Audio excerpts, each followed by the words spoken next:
Welcome to Young Business Professionals. I'm Felix and I hope you're all fine today. Today I would like to share with you a brief introduction about the term PPAP. The target is to give you a general understanding of this method in a few minutes. If you are interested in increasing your automotive knowledge, please feel free to subscribe to my channel and like the video. You may also check out our Facebook page, through which we would like to create a community that shall support each other, growing everybody's knowledge. The abbreviation PPAP stands for Production Part Approval Process. This is a process that is pretty often applied in automotive industries, but which is also used in other industries. Today and on that channel, we are mainly focusing on the automotive purpose. The process is requested by customers, often automotive OEM, from their suppliers that are developing and implementing new products. It is as well part of the APQP process. We have already uploaded a video on that, and in case you're interested, feel free to check this video. You may find the link therefore now up on the right. The purpose of providing a PPAP documentation to the customer is to prove the originally defined product requirements by producing samples through the newly implemented serial production. More in detail, the meaning can be explained as following. In case a new product is being developed, new requirements are being defined that have to be fulfilled by the supplier. The new product needs to fulfill, for instance, dimensional requirements such as a specific length or height, or specific functions that are typically defined on a drawing. During the development project, the supplier is procuring production equipment such as tools and production lines in order to enable himself to produce the product according to the predefined requirements. The supplier is then producing so-called initial samples that will be presented to the customer together with a bunch of documents. Therefore, the supplier is using the prepared equipment and proves that he is able to confirm agreed requirements during a large-scale production at the end of the project. There are a couple of different documentation levels that I would like to introduce to you now. There is PPAP Level 1, which requires to submit a so-called Part Submission Warrant, short PSW, to the customer. There is also PPAP Level 2, that requires to submit a PSW with product samples and limited supporting data to the customer. And in addition, there is PPAP Level 3 that requires to submit a PSW with product samples and a complete set of supporting data to the customer. Moreover, there is PPAP Level 4 that requires to submit a PSW and other requirements as defined by the customer to the customer.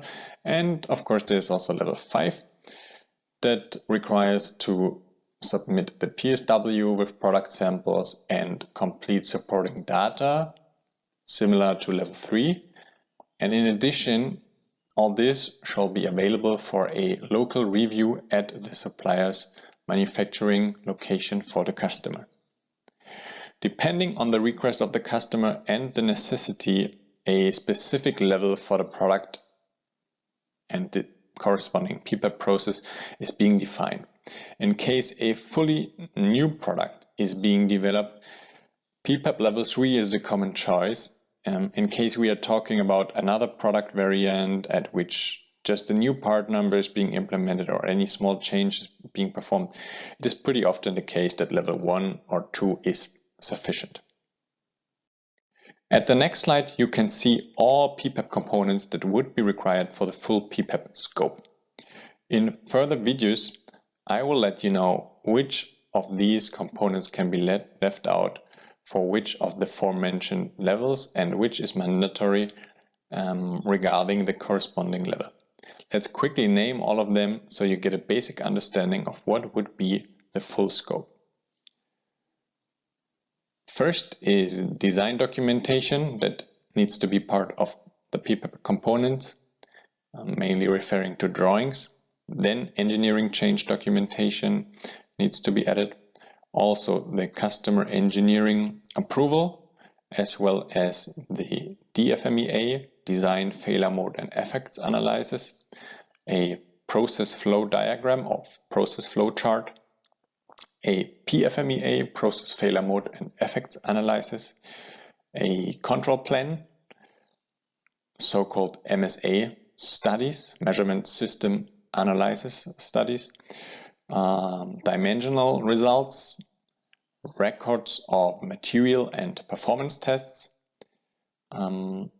as well as initial process studies, but also qualified laboratory documentation that is proving that the laboratories that have been used are certified accordingly. In addition, appearance approval report might be required, samples of the production parts, as well as master samples that might be kept for the future. And in addition, checking aids and the description how to check specific dimensions or requirements with this aid that must be added to the PPAP documentation, as well as customer specific or list of customer specific requirements, and of course the already mentioned PSW that is summarizing the main requirements and information about the bunch of documentation that you are providing. After provision of all the documentation to the customer is checking the documentation in detail. It may happen that deviations in comparison to originally agreed requirements occur. Of course, the supplier should be aware about these deviations before and should discuss upfront if it's reasonable to present the product and documentation on that status, or if it might be better to present it a few days or weeks later, having cleaned up these points before. Anyhow, in the best case, no deviation is identified, so the product and documentation might be approved. So the supplier may start with serial production. In case we see smaller deviations or they are occurring, these are often approved through a limited or conditional approval. So then specific measures or actions are defined that need to be solved within a specific time. The worst case is that the customer is fully rejecting the approval as major requirements or characteristics cannot be fulfilled. So then the supplier is obligated to PPAP the product again and to present new samples according to a time plan that also needs to be provided, of course. For each PPAP level, there are specific declarations depending on the OEM. Just as an example, I have listed the declaration that the German OEM VW is applying. VW is calling the full approval level without any deviation Note 1, Grade 1.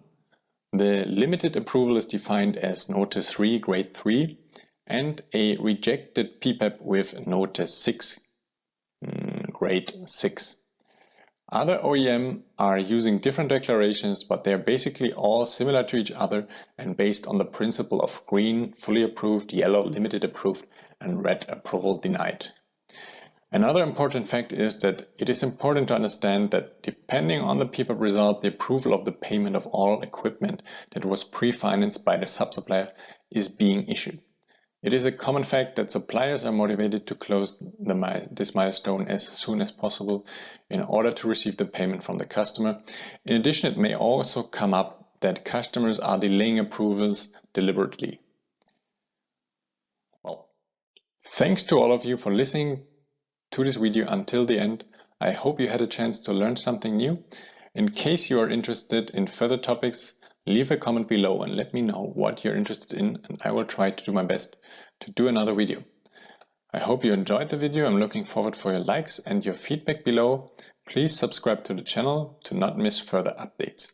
Please feel free to join also our Facebook community. You will find the link below the video. Have a great day.